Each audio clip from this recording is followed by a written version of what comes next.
వీడియోలో నేను మీకు పల్స్ ఆక్సిమీటర్ యొక్క ఉపయోగం గురించి మాట్లాడబోతున్నాను. ప్రస్తుతం మనం ఈ కోవిడ్-19 ఇన్ఫెక్షన్ అనేది చాలా తీవ్రంగా వ్యాపిస్తుండడంతో చాలామంది ఈ కోవిడ్-19 ఇన్ఫెక్షన్ బారిన పడుతున్నారు. సో ఈ ఇన్ఫెక్షన్ బారిన పడిన వాళ్ళలో ఎక్కువ శాతం మంది 55 సంవత్సరాలు లేదా 60 సంవత్సరాలకు పైబడి ఉండి కోమార్బిడిటీస్ అంటే ఈ ఆల్రెడీ షుగర్ పేషెంట్లు లేదా బీపీ పేషెంట్లు లేదా కిడ్నీ పేషెంట్లు అయి ఉన్నవారు ఈ కోవిడ్-19 వైరస్ యొక్క ఇన్ఫెక్షన్ బారిన పడినట్లయితే వాళ్ళ కొంతమంది చనిపోవడం జరుగుతూ ఉంది. సో ఇలా జరుగుతూ ఉండడం వల్ల చాలామంది తీవ్ర ఆందోళనకు గురవుతూ ఉన్నారు. సో ఈ కోవిడ్-19 పేషెంట్స్లో ఉండే ముఖ్య లక్షణాలు అంటే ఈ కోమార్బిడిటీస్ ఎవరైతే డయాబెటిక్ పేషెంట్స్ కానీ లేకపోతే కిడ్నీ ఫెయిల్యూర్ పేషెంట్స్ కానీ లేకపోతే చాలా సంవత్సరాల నుంచి కిడ్నీ సమస్యలతో బాధపడుతున్న వాళ్ళు కానీ ఈ కోవిడ్-19 టెస్ట్కి కనుక పాజిటివ్ అయినట్లయితే వాళ్ళల్లో కొన్ని సడన్ అంటే ఒక్కసారిగా వీళ్ళలో శ్వాస తీసుకోవడంలో ఇబ్బంది కలిగి శ్వాస అందుకోలేక చనిపోవడం జరుగుతుంది అని చెప్పి ప్రస్తుతం రిపోర్ట్ చేయబడినటువంటి కేసులు మనకి ఈ విషయం గురించి బాగా తెలియజేస్తున్నాయి. అందువలన దీని గురించి ప్రజల్లో అవగాహన కలిగించడం కోసం అని చెప్పేసి పల్స్ ఆక్సిమీటర్ ఉపయోగం కోవిడ్-19 పేషెంట్స్లో ఎలా ఉంటుంది, దాన్ని మనకి ఎలా ఇంట్లో ఉపయోగించుకోవచ్చు అనే దాని గురించి చెప్పడం కోసం ఈ వీడియోని తయారు చేయడం జరుగుతూ ఉంది. ఈ పల్స్ ఆక్సిమీటర్ లేదా ఆక్సిమీటర్ అనేది కోవిడ్-19 సంక్రమించిన వాళ్ళలో ప్రస్తుతానికి అత్యధికంగా ఉపయోగిస్తున్నటువంటి ఇన్స్ట్రుమెంట్. ఒకవేళ కోవిడ్-19 సోకి పాజిటివ్ అని తేలిన తర్వాత హాస్పిటల్లో కనుక అడ్మిట్ అయిన పేషెంట్స్ని ముందుగా మానిటర్ చేయడానికి ఉపయోగించేది ఈ పల్స్ ఆక్సిమీటర్ అనేటువంటి చిన్న మెషిన్. ఈ మెషిన్ని ఉపయోగించి రెస్పిరేటరీ ఫెయిల్యూర్ అంటే శ్వాసకి సంబంధించినటువంటి ఏదైనా లోపం జరగబోతుందా అనే దాన్ని తెలుసుకోవడం కోసం ఉపయోగించే మెషినే ఈ పల్స్ ఆక్సిమీటర్ అనేది. కాబట్టి కోవిడ్-19 వచ్చిన పేషెంట్స్లో జ్వరం అనేది సాధారణంగా ఉండేటువంటి లక్షణం. సో జ్వరం అంటే ఏ ఇన్ఫెక్షన్ అయినప్పటికీ మనకి జ్వరం అనేది సాధారణంగా ఉండేటువంటి లక్షణం. కాబట్టి జ్వరాన్ని ప్రామాణికంగా తీసుకొని ట్రీట్మెంట్ అనేది ఇవ్వడం జరగదు. పైగా ఎక్కువ శాతం కోవిడ్-19 సంక్రమించి చనిపోయిన వారిలో చాలామంది కూడా ఈ శ్వాస సంబంధిత సమస్య వల్లే చనిపోయారు. కనుక ఈ శ్వాసకి సంబంధించినటువంటి తేడాన్ని త్వరగా గుర్తించడం వలన ఈ కోవిడ్-19 సోకిన పేషెంట్స్ని వెంటిలేటర్ మీదకి మార్చి కృత్రిమంగా శ్వాసని అందిస్తారు. కృత్రిమమైన గాలిని వెంటిలేటర్ ద్వారా అందించి పేషెంట్ని కొంతకాలం ట్రీట్మెంట్ ఇచ్చి ఆ ఇన్ఫెక్షన్ నుంచి వాళ్ళని బయటికి తీసుకొచ్చేసి ఆ ఇన్ఫెక్షన్ని తగ్గించేసి తర్వాత వాళ్ళని సురక్షితంగా సాధారణ జీవితం గడిపేలాగా చేయడానికే చేసే ప్రయత్నమే దాంట్లో భాగమే ఈ ఆక్సిమీటర్ అనేది ఉపయోగించడం అన్నమాట. పల్స్ ఆక్సిమీటర్ అనేది మీరు ఇక్కడ చూసినట్లయితే ఈ ఇమేజెస్ రకరకాల కంపెనీలు రకరకాల మోడల్స్లో పల్స్ ఆక్సిమీటర్స్ని తయారు చేస్తున్నాయి. ముఖ్యంగా ఈ పల్స్ ఆక్సిమీటర్ను ఉపయోగించి మన రక్తంలో ఉండేటువంటి ఆక్సిజన్ శాతాన్ని తర్వాత మన గుండె పనితీరుని తెలుసుకోవడానికి ఉపయోగిస్తారు. అలాగే మన రెస్పిరేటరీ రేట్ను కూడా అంటే మన శ్వాస తీసుకునేటువంటి నిమిషానికి ఎన్నిసార్లు మనం శ్వాస తీసుకుంటున్నాం అనేటువంటి విషయాన్ని కూడా తెలియజేస్తుంది ఈ పల్స్ ఆక్సిమీటర్ అనేది. ఈ పల్స్ ఆక్సిమీటర్ను ఉపయోగించి మనం శరీరంలో మన రక్తంలో ఉండేటువంటి ఆక్సిజన్ శాతం అలాగే మన హార్ట్ బీట్ దాన్ని పల్స్ అని కూడా అంటాము, అలాగే మన రెస్పిరేటరీ రేట్ని కూడా తెలుసుకునేదానికి రకరకాలైనటువంటి ఆక్సిమీటర్లు మార్కెట్లో దొరుకుతూ ఉన్నాయి. ఇక్కడ నేను మీకు 2 ఇమేజెస్ని రకరకాల కంపెనీ వాళ్ళు తయారు చేసి మార్కెట్లో అందుబాటులో వచ్చిన పల్స్ ఆక్సిమీటర్ని మీకు ఇక్కడ చూపించాను. సో ఈ పల్స్ ఆక్సిమీటర్ అనేది ఒక క్లిప్ లాగా ఉంటుంది. ఇది ఒక డిజిటల్ ఎక్విప్మెంట్, ఒక క్లిప్ లాగా ఉంటుంది. దీన్ని మనం రీడింగ్ తీసుకునే ముందు ఇండెక్స్ ఫింగర్ అంటే చూపుడు వేలుని శుభ్రపరిచి చక్కగా తుడిచి తర్వాత దాన్ని ఆ క్లిప్ లాంటి మధ్య భాగంలో ఉంచుతారు. ఇలా ఉంచిన తర్వాత కొంతసేపటి తర్వాత అది ఆటోమేటిక్గా మన రక్తంలో ఉన్నటువంటి సిగ్నల్స్ని తీసుకొని మనకి కొంత సమయం తర్వాత దాని మీద రీడింగ్ని డిస్ప్లే మీద రీడింగ్ని చూపిస్తుంది.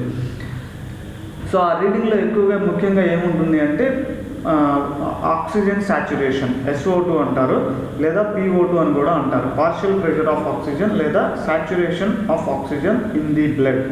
ఇది సాధారణంగా అందరికీ ఆరోగ్యంగా ఉండే వాళ్ళకి వచ్చేసి 95 నుంచి 100 వరకు ఉంటుంది. మ్యాక్సిమం వచ్చేసి 100. సో 95 నుంచి 100 వరకు ఉంటే అది ఆక్సిజన్ లెవెల్ చక్కగా ఉన్నట్లు, వాళ్ళు చాలా ఆరోగ్యంగా ఉన్నట్లు, వాళ్ళలో ఎటువంటి రెస్పిరేటరీ ఫెయిల్యూర్ లేదనేది తెలుసుకోవచ్చు. ఈ పల్స్ ఆక్సిమీటర్ని ఎందుకు ఉపయోగిస్తున్నారంటే చాలామంది పేషెంట్స్లో కోవిడ్ ఇన్ఫెక్షన్ సోకినటువంటి పేషెంట్స్లో వీళ్ళకి ఇన్ఫెక్షన్ వచ్చిన తర్వాత వారికి తెలియదు అనమాట. వాళ్ళు ఈ సైలెంట్ హైపాక్సియా అంటారు మెడికల్ టెర్మినాలజీలో. అంటే తెలియకుండానే వాళ్ళు ఒక శ్వాస సంబంధితమైనటువంటి ఇబ్బందులకు గురవుతారు. అది వాళ్ళు తెలుసుకోలేరు సాధారణంగా. అది తెలుసుకోలేకపోవడం వల్ల ఈ ఒక్కసారిగా అంటే సడన్ ఆన్సెట్ అంటాం, ఒక్కసారిగా వీళ్ళకి శ్వాస తీసుకోవడంలో ఇబ్బంది కలిగి దాని ద్వారా చనిపోవడం అనేది చాలామంది పేషెంట్స్లో జరుగుతున్నటువంటి ప్రక్రియ ప్రస్తుతానికి. అందుకని ఈ పల్స్ ఆక్సిమీటర్ అనేది చాలా చిన్నదండి.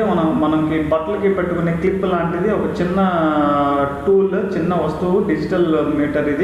ఇది సాధారణంగా 1000 రూపాయల నుంచి అంతకు పై నుంచి రకరకాల బ్రాండ్స్లో ఇది దొరుకుతూ ఉంది. ఇది మన చేతికి పెట్టుకునే ఒక క్లిప్ లాంటిది. సో ఇప్పుడు మనం ఒకవేళ COVID-19 పాజిటివ్ అని మనకి తెలిసినప్పుడు ఈ పల్స్ ఆక్సిమీటర్ను ఉపయోగించి మనం ఇండెక్స్ ఫింగర్ని ఆ క్లిప్ లాంటి భాగంలో పెట్టడం ద్వారా మన యొక్క పార్షియల్ ప్రెషర్ ఆఫ్ ఆక్సిజన్ లేదా SO2 అనే వాల్యూ మనకి డిస్ప్లే అవుతుంది. అది సాధారణంగా ఆరోగ్యంగా ఉండే వాళ్ళలో 95 నుంచి 100% వరకు ఉంటుంది. ఎప్పుడైతే పల్స్ ఆక్సిమీటర్ రీడింగ్ SO2 లేదా PO2 వాల్యూ 90 కన్నా తక్కువ పడిపోయిందో, 90 మిల్లీమీటర్స్ ఆఫ్ మెర్క్యూరీ కన్నా తక్కువ పడిపోయిందో, అప్పుడు వాళ్ళు సైలెంట్ హైపాక్సియా కండిషన్లోకి వెళ్తున్నారు. అంటే ఇది వాళ్ళకి తెలియకుండానే వాళ్ళు ఈ శ్వాసకు సంబంధించినటువంటి ఇబ్బందికి గురవుతున్నారు అనే విషయాన్ని వాళ్ళు గ్రహించాల్సి ఉంటుంది. అలాగే రెస్పిరేటరీ రేట్, ఈ రెస్పిరేటరీ రేటు సాధారణంగా చాలామంది పేషెంట్స్లో మనం కనుక చూసినట్లయితే సాధారణంగా ఆరోగ్యంగా ఉండే వాళ్ళలో 12 నుంచి 16 బీట్స్ వరకు ఉంటుంది. 16 సార్లు మనం శ్వాస తీసుకోవడం జరుగుతుంది నిమిషానికి. సో ఇది నార్మల్ అంటే ఆరోగ్యంగా ఉండే వాళ్ళలో 12 నుంచి 16 వరకు శ్వాస తీసుకోవడం అనేది 16 సార్లు మనం శ్వాస తీసుకోవడం అనేది జరుగుతుంది నిమిషానికి. అదే COVID-19 సోకిన పేషెంట్స్లో సైలెంట్ హైపాక్సియా లేదా హైపాక్సియా అంటాం. అంటే వాళ్ళు శ్వాస సంబంధించిన ఇబ్బందులు కొద్దిగా జరుగుతున్న క్రమంలో ఏమవుతుంది అంటే వీళ్ళ రెస్పిరేటరీ రేట్ అంటే శ్వాస తీసుకునేటువంటి ప్రక్రియ వేగవంతంగా జరుగుతుంది. అంటే ఇది నిమిషానికి 16 సార్లు కన్నా ఎక్కువ, దాదాపు 25-30 సార్లు శ్వాస తీసుకోవడం అనేది జరుగుతుంది. అంటే బ్రీతింగ్ రేట్, రెస్పిరేటరీ రేట్ లేదా బ్రీతింగ్ రేట్ అని కూడా అంటాం. ఈ బ్రీతింగ్ రేట్ ఎప్పుడైతే పెరుగుతుందో 25 కన్నా 30 కన్నా ఎక్కువ పెరుగుతుందో అప్పుడు వాళ్ళలో శ్వాస సంబంధితమైనటువంటి సమస్య ఉంది అని తెలుసుకోవడానికి ఈ పల్స్ ఆక్సిమీటర్ను ఉపయోగిస్తారు. ఈ పల్స్ ఆక్సిమీటర్ను ఉపయోగించి మనం పల్స్ అంటే మన గుండె కొట్టుకునేటువంటి విధానం అంటే సాధారణంగా ఆరోగ్యంగా ఉండే మనుషుల్లో 60 నుంచి 100 వరకు ఈ మన గుండె అనేది కొట్టుకోవడం జరుగుతుంది నిమిషానికి. అది కొంతమందిలో తగ్గుతుంది కూడా. ఇంకా తక్కువగా ఉండటం వల్ల ఆరోగ్యమే కానీ దానివల్ల అంటే స్టేబుల్గా ఉన్న పేషెంట్స్లో తక్కువగా ఉన్నా కానీ అది ఆరోగ్యంగా ఉన్నట్లుగానే సూచిస్తుంది. దానికి రకరకాల ఫ్యాక్టర్స్ అనేవి కారణాలు అవుతూ ఉంటాయి. ప్రస్తుతానికి మనం COVID-19 పేషెంట్స్లో చూసినట్లయితే కోవిడ్ ఇన్ఫెక్షన్ సోకిన వారిలో పల్స్ కూడా మనం ఈ పల్స్ ఆక్సిమీటర్ను ఉపయోగించి తెలుసుకోవచ్చు. సాధారణంగా అయితే 60 నుంచి 100 బీట్స్ పర్ మినిట్ ఉంటుంది. ఏదైనా కానీ కొంచెం వేరియేషన్, ఈ బీట్స్లో ఉన్న వేరియేషన్స్ని జాగ్రత్తగా గమనించడానికి ఈ పల్స్ ఆక్సిమీటర్ను ఉపయోగించవచ్చు. ముఖ్యంగా పల్స్ ఆక్సిమీటర్ను ఉపయోగించి మనం రెస్పిరేటరీ రేట్ని, పార్షియల్ ప్రెషర్ ఆఫ్ ఆక్సిజన్, దాన్ని PO2 లేదా SO2 saturation of oxygen in the blood అనే దాన్ని కూడా మనం తెలుసుకోవచ్చు అనమాట. అది వచ్చేసి 80 నుంచి 100 మిల్లీమీటర్స్ ఆఫ్ మెర్క్యూరీ అంటాం. 80 to 100 మిల్లీమీటర్స్ ఆఫ్ మెర్క్యూరీ ఉంటుంది. ఎప్పుడైతే ఈ SO2 వాల్యూ వచ్చేసి పల్స్ ఆక్సిమీటర్లో 90 కన్నా తక్కువ పడిపోతుందో దాన్ని సైలెంట్ హైపాక్సియాగా గుర్తించి దానికి సంబంధించినటువంటి తగిన జాగ్రత్తలు తీసుకోవడానికి ఉపయోగపడుతుంది. దీనికి సంబంధించి నేను నాకు తెలిసిన కొంతమంది మిత్రులకి, శ్రేయోభిలాషులకి ఒక యాప్, అది ఆండ్రాయిడ్ ప్లే స్టోర్లో దొరుకుతుంది అని చెప్పి దాన్ని అందరికీ పోస్ట్ చేసి దీన్ని వాడండి అని చెప్పడం జరిగింది. ఆ యాప్ పేరు వచ్చేసి పీడోమీటర్ 2018. నేను ఈ యాప్ని ప్రమోట్ చేయడం కోసం చెప్పట్లేదు, దీనివల్ల నాకు వచ్చేటువంటి ఉపయోగం కూడా ఏదీ లేదు. అయితే చాలామందికి ఈ పల్స్ ఆక్సిమీటర్ మనం ఎందుకు అంత ఖర్చు పెట్టి కొనుక్కోవడం అని అనుకునే వాళ్ళ కోసం ఈ యాప్ ఉపయోగపడుతుంది. పైగా ఇంట్లో పెద్దవాళ్ళు ఎవరైనా ఉండి కోవిడ్-19 బారిన పడినట్లయితే వాళ్ళకి ఉపయోగకరంగా ఉండడం కోసం ఈ యాప్ని వాళ్ళకి పంపించడం జరిగింది. దీన్ని డౌన్లోడ్ చేసుకోవడం వల్ల మన బ్యాక్ కెమెరా మీద మన చూపుడు వేలుని కానీ లేకపోతే మధ్య వేలుని కానీ ఉంగరపు వేలు కానీ ఏ వేలునైనా సరే కెమెరా కనపడకుండా మూసేసి ఈ యాప్ని ఆన్ చేసిన తర్వాత కెమెరా కనపడకుండా మూసేసి మన స్క్రీన్ మీద ఇంకొక చేత్తో ఒక వేలుతో టచ్ చేయడం వలన మన శరీరంలో ఉండేటువంటి బ్లడ్ ప్రెషర్ని, తర్వాత పల్స్ రేట్ని, తర్వాత రెస్పిరేటరీ రేట్ని, అదేవిధంగా SO2 లేదా PO2 శాతాన్ని అది ఫోటోమెట్రిక్ విధానం ద్వారా, అంటే అది కెమెరా నుంచి ఒక రకమైనటువంటి పర్టికులర్ వేవ్ లెంత్లో ఉండేటువంటి, అంటే తరంగ దైర్ఘ్యం, ఒక రకమైనటువంటి స్పెసిఫిక్ తరంగ దైర్ఘ్యం కలిగినటువంటి కాంతిని మన వేలులోకి ప్రసరింపజేస్తుంది.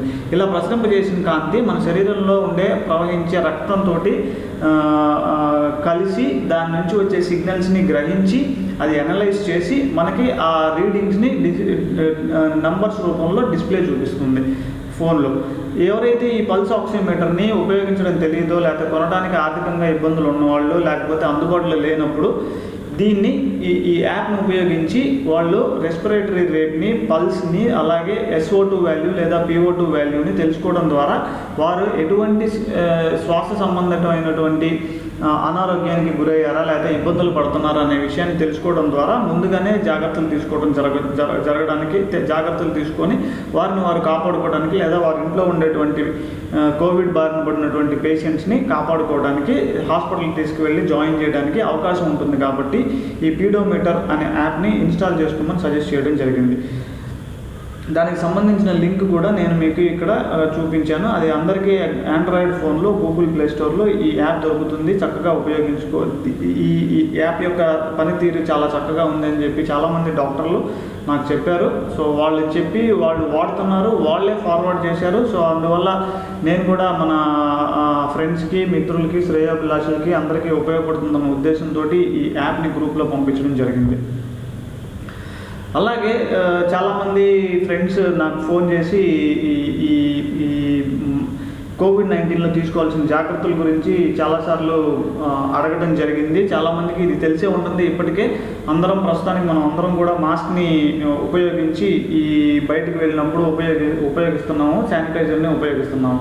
ఒకవేళ ఈ మాస్క్ కనుక వేసుకోకపోయినట్లయితే ఏం జరుగుతుంది అంటే ఆ కోవిడ్-19 బారిన పడినటువంటి పేషెంట్స్ ఎవరైతే వాళ్ళ దగ్గరలోకి మనకు తెలియకుండా వాళ్ళ దగ్గరికి వెళ్ళినప్పుడు వాళ్ళు దగ్గినా కానీ తుమ్మినా కానీ డైరెక్ట్గా ఒక 6 మీటర్ల వరకు కూడా ఈ ఏరోజాల్స్ అంటాం, అంటే మన నోటి నుంచి వెలువడే తుప్పర్లు, నీటి తుంపర్లు 6 మీటర్ల వరకు గాలిలో కలిసి ఒక 2-3 గంటల వరకు ఆ గాలిలో, ఆ ఏరోసాల్స్లో, నీటి తుంపర్లో ఉండేటువంటి వైరస్ జీవించి ఉంటుంది. కాబట్టి అందరినీ మాస్క్ వేసుకోండి అని చెప్పి చెప్పడం జరుగుతుంది. సో ఎప్పుడైతే ఈ బొమ్మలు మీరు జాగ్రత్తగా గమనించినట్లయితే ఒక వ్యక్తి మాస్క్ వేసుకొని ఉన్నారు, ఒక వ్యక్తి మాస్క్ వేసుకోకుండా ఉన్నారు. సో మాస్క్ వేసుకోకుండా ఇన్ఫెక్షన్ అయినటువంటి కోవిడ్-19 పేషెంట్ దగ్గినా తుమ్మినా కానీ వాటి శరీరం నుంచి వెలువడేటువంటి వైరస్, నీటి తుంపర్లలో ఉండేటువంటి వైరస్ గాలిలో కలిసి 6 మీటర్ల వరకు వ్యాప్తి చెందుతుంది. ఎప్పుడైతే మీరు మాస్క్ వేసుకున్నారో ఆ మాస్క్ వేసుకోవడం ద్వారా ఈ గాలిలో ఉండే తుంపర్లు మన శ్వాస రంధ్రాలైనటువంటి ముక్కు రంధ్రాల దగ్గరికి చేరకుండా ఆ మాస్క్ అనేది అడ్డుపడుతుంది. దాని ద్వారా మనం ఈ వైరస్కి బారిన పడకుండా మనల్ని మనం రక్షించుకోగలుగుతాం. అందువల్ల ఎప్పుడైతే ఇన్ఫెక్టెడ్ పేషెంట్స్, తర్వాత హెల్దీ పర్సన్స్, అంటే ఇన్ఫెక్షన్ అంటే ఎవరైతే ఈ కోవిడ్-19 బారిన పడ్డారో వారు, ఎవరైతే ఇంకా కోవిడ్-19 వైరస్ బారిన పడలేదో ఇద్దరూ కూడా ఇటువంటి మాస్క్ని వాడటం ద్వారా ఈ వైరస్ సంక్రమణని ఒకరి నుంచి ఒకరికి జరగకుండా ఆపడానికి అవకాశం ఉంటుంది. కనుక అందరూ మాస్క్ని వాడి తర్వాత బయటికి వెళ్ళి వచ్చినప్పుడు మన వస్తువులు కాకుండా వేరే ఇతర వస్తువులు ఇతర వారి వస్తువులు ఎవరైనా పట్టుకున్నప్పుడు మన చేతిని శుభ్రంగా పరుచుకోవటం, అలాగే మనం ఉపయోగించినటువంటి వస్తువులను కూడా శానిటైజర్ను ఉపయోగించి తుడుచుకోవడం వల్ల మనం ఈ వైరస్ని చంపడానికి మనకి సోకకుండా ఉండడం కోసం నివారించుకోవచ్చు. కాబట్టి మాస్క్, శానిటైజర్ రెండు కంపల్సరీగా అందరూ వాడుకోవాల్సినటువంటి విషయం. కాబట్టి ఈ వైరస్ సంక్రమణను మనం ఆపాలి అంటే అందరం ఇంట్లోనే ఉండాలి. కాబట్టి స్టే హోమ్ అనే నినాదాన్ని ప్రభుత్వం అందరికీ రకరకాల మాధ్యమాల ద్వారా తెలియజేసింది. కాబట్టి ఇంట్లో ఉండడం ద్వారా, మనం బయటికి వెళ్లకుండా ఉండడం ద్వారా ఎవరైతే ఇన్ఫెక్షన్ బారిన పడ్డారో వాళ్ళ నుంచి వచ్చేటువంటి వైరస్ని ఆరోగ్యంగా ఉండే వాళ్ళకి చేరకుండా మనం ఆపవచ్చు. అలాగే maintain distance, stay distance to the other people. Minimum 1 metre distance అనేది మనిషికి ఉండవలసిన దూరం. బయటకు వచ్చినప్పుడు ఒక మనిషికి 1 మీటర్ మినిమం అనేది దూరాన్ని మెయింటైన్ చేయాలి. దాన్నే స్టే డిస్టెంట్ అని చెప్తున్నాము. Maintain the social distancing. తర్వాత స్టే సేఫ్. మీరు ఈ 2 పద్ధతుల్ని పాటించడం ద్వారా మనం చక్కగా ఆరోగ్యంగా ఉండడానికి, సురక్షితంగా ఉండడానికి అవకాశం ఉంటుంది. కాబట్టి ప్రభుత్వం వారు కూడా stay home, maintain social distance when you are coming out, and so that you can be safe from this COVID-19 infection అనే నినాదాన్ని అందరిలోకి తీసుకెళ్లారు. సో మనం ఇంట్లోనే ఉండడం ద్వారా, మాస్కులు, బయటకు వెళ్ళినప్పుడు మాస్కులు వాడటం ద్వారా, శానిటైజర్ తోటి చేతులు కడుక్కోవడం ద్వారా మనం ఈ వైరస్ బారిన పడకుండా మనల్ని మనం సురక్షితంగా ఉంచుకోగలుగుతాం అనే విషయాన్ని ప్రభుత్వం చాలా మాధ్యమాల ద్వారా తెలియజేసింది. కాబట్టి అందరూ ఈ సూత్రాలని పాటించి ఆరోగ్యంగా ఉండాలని కోరుకుంటున్నాను. Thank you.